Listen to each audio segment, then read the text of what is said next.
Bonjour à ceux et celles qui nous font l'honneur de suivre nos émissions.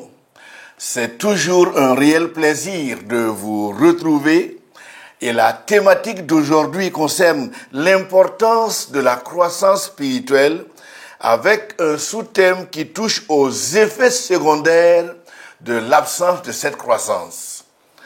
Lorsqu'on parle de croissance dans le monde économique, la disponibilité et la flexibilité des facteurs de production font naturellement partie des moteurs qui la provoquent. Et lorsque les indicateurs sont au vert, le ressenti sur le pouvoir d'achat est bon. Dans le domaine spirituel, le ressenti dans la vie du croyant est aussi un indicateur très important qui permet de connaître l'état de santé spirituelle. L'enfance dans la spiritualité a besoin d'assistance pour presque tout. Il est sans défense et ne peut presque rien faire par lui-même. L'enfance place le croyant dans une situation où il est facile de le manipuler, où il est facile de l'exploiter. Nous souhaitons, par cette émission, présenter des raisons qui devraient pousser le croyant à grandir spirituellement afin de pouvoir être utile à Dieu et également tenir spirituellement dans la vie. Le croyant dans le processus de la croissance spirituelle laisse apparaître ses capacités à se prendre en charge spirituellement. Il n'a pas besoin qu'on lui dicte ce qu'il doit faire pour que sa santé spirituelle se porte bien. Le croyant dans le processus de la croissance spirituelle développe une intimité dans sa relation avec Dieu, sans besoin d'intermédiaire, sans besoin d'assistance. C'est d'ailleurs ce qui lui donne une autonomie spirituelle qui, par la suite, lui permettra de prendre soin aussi des autres. Oui, celui qui est dans le processus de la croissance spirituelle est un croyant utile à Dieu. Il est comme une pierre de touche pour l'avancement de l'œuvre de Dieu. Il n'est pas nécessaire de rappeler que pour grandir, le croyant prend des dispositions pour se débarrasser de certaines habitudes et également de certaines paroles. L'authenticité de la conversion des croyants d'Éphèse ou des gens d'Éphèse a été renforcée par les preuves apportées après leur conversion. Luc, l'auteur du livre des Actes, parle de leur exemplarité au verset 18 à 20 du chapitre 19, bien sûr, du livre des Actes des Apôtres. Lisons le verset à partir du verset 18. Beaucoup de croyants venaient reconnaître publiquement ce qu'ils avaient fait. Et un grand nombre de ceux qui avaient pratiqué la magie apportèrent leurs livres et les brûlèrent devant tout le monde.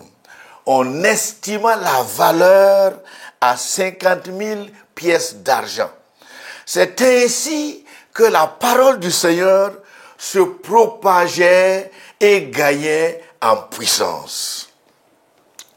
Ces croyants se sont débarrassés des livres des sciences occultes dans le but de pouvoir grandir dans leur relation avec leur nouveau maître. Et pour développer une relation forte avec le Seigneur Jésus et entrer dans le processus de la croissance spirituelle, le croyant a donc besoin d'engagement fort pour ne plus se laisser distraire. Il n'est pas bien pour le croyant de garder dans sa vie ou dans sa maison des objets qui rivalisent dans sa relation avec le Seigneur. Parmi les dangers que nous pouvons relever pour ceux qui, malheureusement, restent longtemps dans leur état d'immaturité spirituelle, citons le besoin continuel d'assistance. Cela devient de facto un danger dans la mesure où ce chrétien ne grandit pas, et parce qu'il ne grandit pas, il devient susceptible de tomber sur de faux bergers et également sur de faux prophètes. Le deuxième danger qu'il est bien de relever est que le témoignage de ce croyant non engagé est non seulement négatif, et il est aussi un élément parfois nuisible à la communauté chrétienne à laquelle elle appartient. Elle est aussi un instrument presque inutile pour Dieu et bien sûr pour le royaume de Dieu.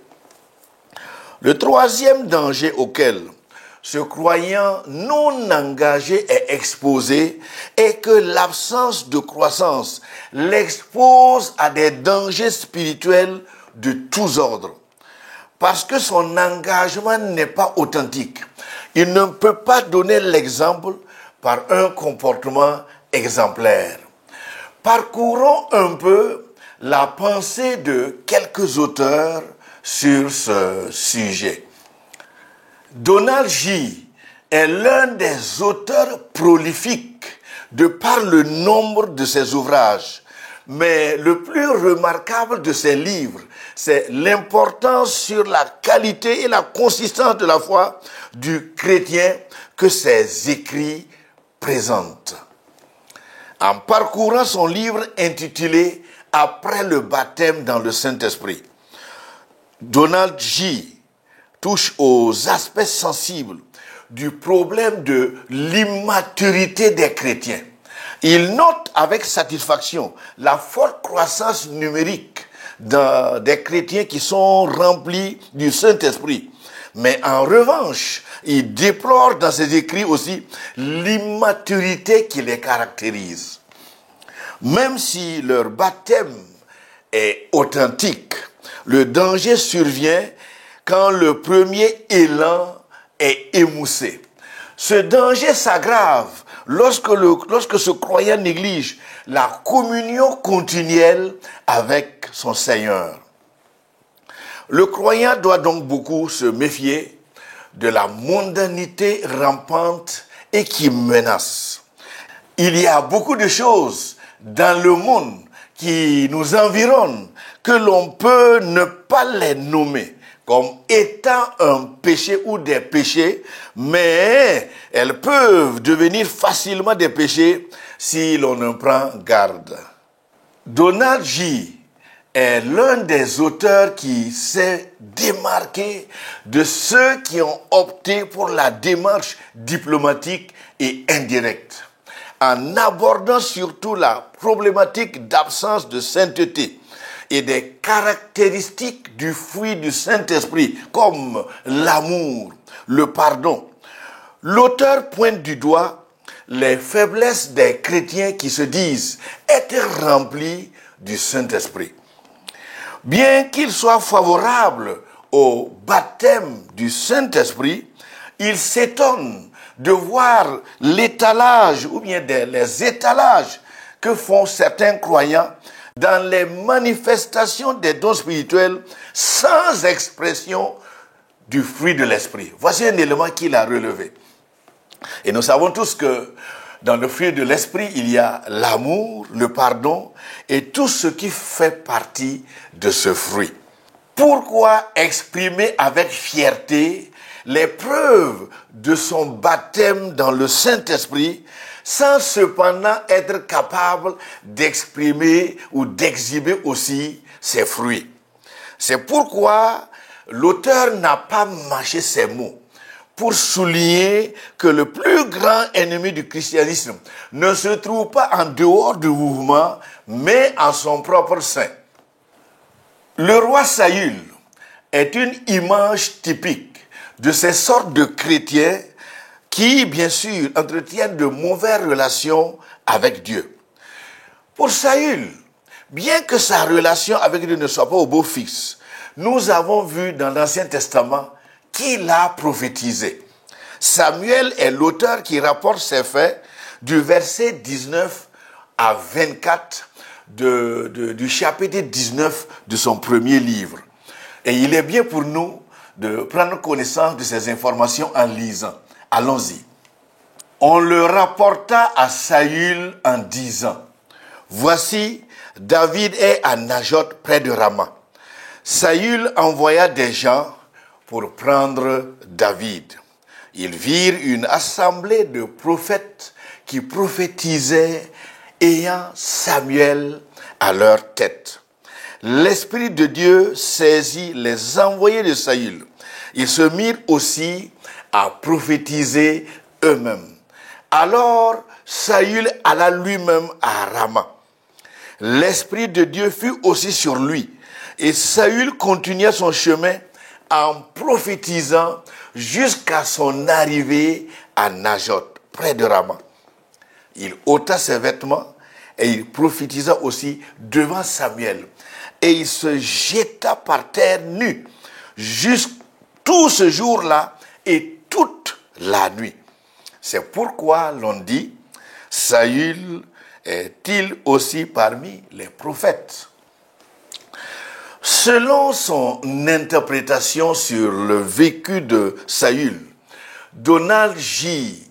donne son point de vue et dit que Saül était à ce moment dans un environnement ou dans une atmosphère chargée de la présence du Saint-Esprit. Et le fait d'être parmi les prophètes, c'est-à-dire dans cette atmosphère spirituelle assez dense, qu'il a été capable lui aussi d'être enrobé. Cependant, le désir de Saül de tuer David ne l'avait pas encore quitté. C'est pour cette raison qu'il ne faut pas donner activement du crédit à certains ministères, à tous les ministères qu'exercent certaines personnes. Donald J. exprime bien ce que nous pensons et je le cite. Le succès dans le ministère n'indique pas la mesure de notre propre vie spirituelle. Là, c'est une belle citation. Dans certaines de nos réunions et de nos cultes, des signes de superficialité sont parfois perceptibles, même si l'ambiance semble présenter des caractéristiques spirituelles bonnes. Nous serons tous d'accord avec cet auteur qui dit ceci, et je le cite, « Un baptême authentique vous laisse pendant des jours comme si vous avez marché dans un autre monde et il vous faut du temps pour retrouver votre équilibre. Un baptême authentique laisse une impression indélébile sur votre propre vie. » Fin de citation. Notre commentaire ne serait pas vain dans la mesure où il n'est pas sage de passer sous silence certaines réalités dans notre vécu aujourd'hui. Retenons que si le baptême du Saint-Esprit de certaines personnes est réellement authentique, si leur parler en langue est vrai, pourquoi parfois, tout en parlant en langue, ils enfoncent le couteau sur le dos de leur prochain? Voici parfois ce qu'on se pose comme question. Si l'exhibition de la spiritualité de certaines personnes provient réellement de l'original, pourquoi se noie-t-elle parfois dans des péchés tout en parlant en langue? Le baptême dans le Saint-Esprit tel que le livre des Actes des Apôtres le décrit, n'est-il pas un baptême qui impacte positivement toute la vie du croyant? Comment être rempli du Saint-Esprit sans que ses effets ne se manifestent? Relevons encore que le taux de chrétiens dans l'église du livre des Actes des Apôtres qui continuaient de vivre dans le péché n'était pas aussi élevé comme nous le constatons autour de nous aujourd'hui. Un autre aspect souligné par l'auteur du livre, Donald J., est la superficialité qui tente à dominer dans notre milieu, dans le milieu chrétien. Dans sa liste figure, par exemple, la problématique du comportement des chrétiens avant et après le culte. Cet auteur déplore l'absence de solennité avant et après nos cultes. Et là, il dit clairement que c'est un des signes dangereux de sécheresse spirituelle. Le bruit, juste avant ou après nos cultes, n'a rien de spirituel dans leur contenu généralement. C'est comme si la présence du Saint-Esprit est nulle avant et après certains de nos cultes. Cependant, le contact avec Dieu devrait laisser des empreintes sur les cœurs, des cœurs qui prient, des cœurs qui louent et adorent Dieu, parce que arrosés par sa grâce. La prière est aussi un indicateur fort de la qualité de la relation avec Dieu. Il est parfois difficile de comprendre pourquoi Dieu met un lien très fort entre la prière de ses enfants et les exaucements. Les vrais chrétiens se sont rendus à l'évidence que pour évoluer dans la vie, cet exercice spirituel est indispensable. C'est ce qui explique aussi l'assiduité et l'ardeur à la prière des chrétiens qui étaient dans l'église primitive. La faiblesse la plus latente aujourd'hui, et pourtant qui est à la base de la léthargie spirituelle dans la vie d'un grand nombre de chrétiens, se situe au niveau de leur vie de prière. Une stabilité dans la vie et une croissance spirituelle normale ne sont possibles que si le sérieux est mis du côté de la prière. Insistons que si donc la graine provient de la même source, pourquoi le fruit ne porte-t-il pas les mêmes traits de caractère? La pureté de vie, la prière et toutes les caractéristiques de fermeté dans la consécration et dans les engagements étaient si évidentes dans la vie des croyants du livre des Actes des Apôtres, puisque c'était calqué dans la vie et le ministère de notre Seigneur Jésus. Insistons que l'impact de tous ces traits de caractère avait laissé des empreintes indélébiles dans la vie et le ministère des disciples eux-mêmes. C'est ce qui est souhaité et encouragé encore aujourd'hui. Dans son livre intitulé « Naître et grandir dans le royaume des cieux », le docteur Mamadou Karambiri voit la nécessité de grandir spirituellement comme l'acte naturel de naître et de grandir. Naître et grandir non pas seulement selon les principes naturels qui régissent la vie ici-bas, mais selon les principes spirituels. Le royaume des cieux est un monde où, pour être membre, il faut nécessairement naître et grandir. Pour expliquer et présenter le processus de la naissance dans le royaume de Dieu, notre auteur respecté développe en faisant appel au passage de l'évangile selon Jean, le chapitre 3 et le verset 8. Naître et grandir, pour le chrétien qui veut avancer dans la vie chrétienne, c'est nécessairement demeurer dans la parole de Dieu.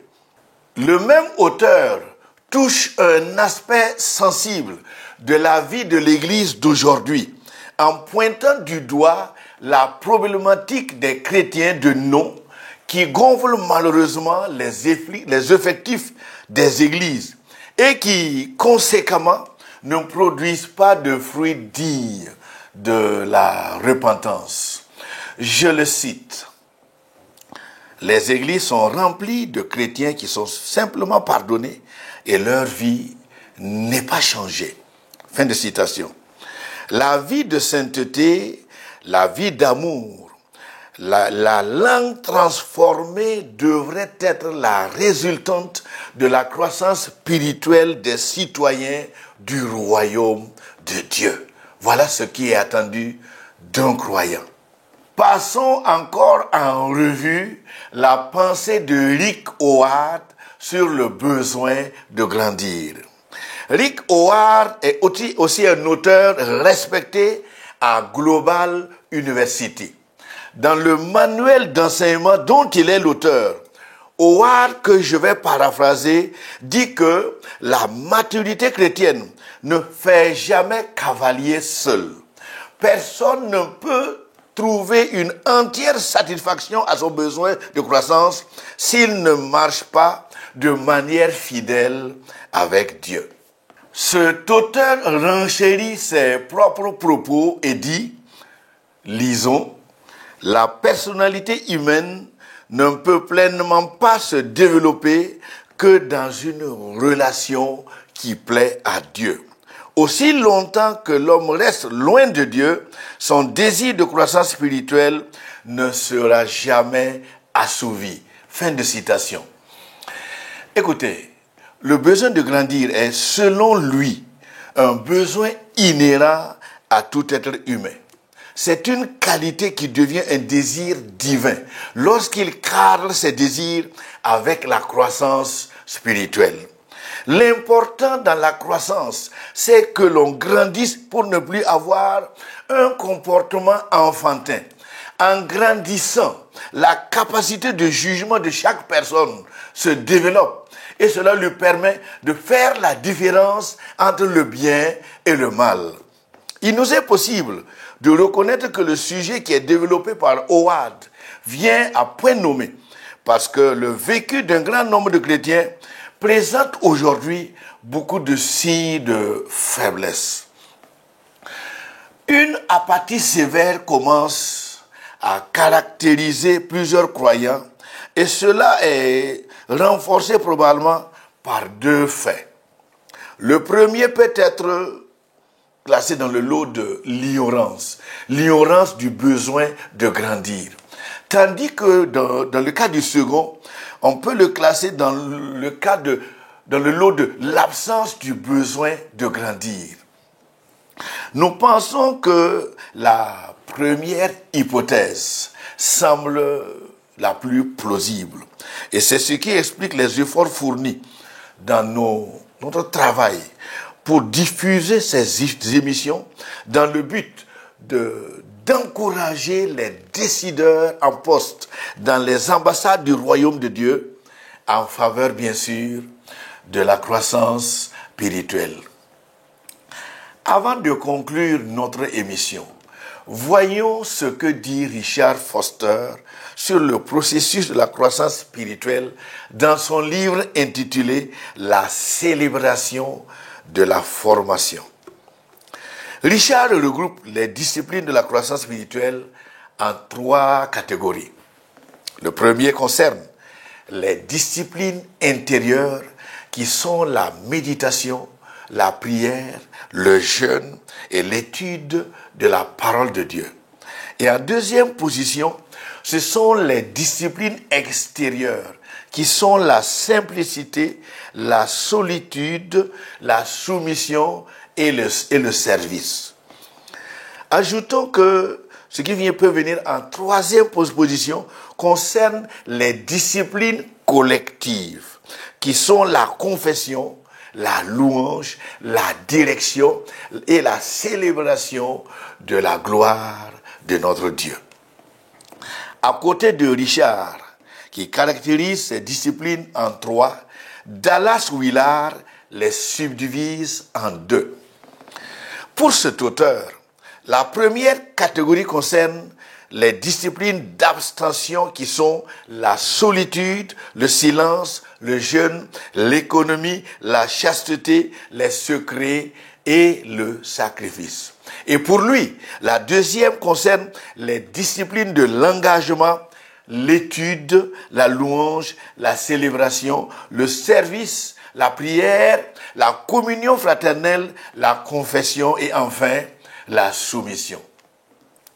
En dressant ces listes, il est important de se rappeler qu'il est nécessaire de mettre ces disciplines en pratique pour voir la croissance spirituelle se déclencher.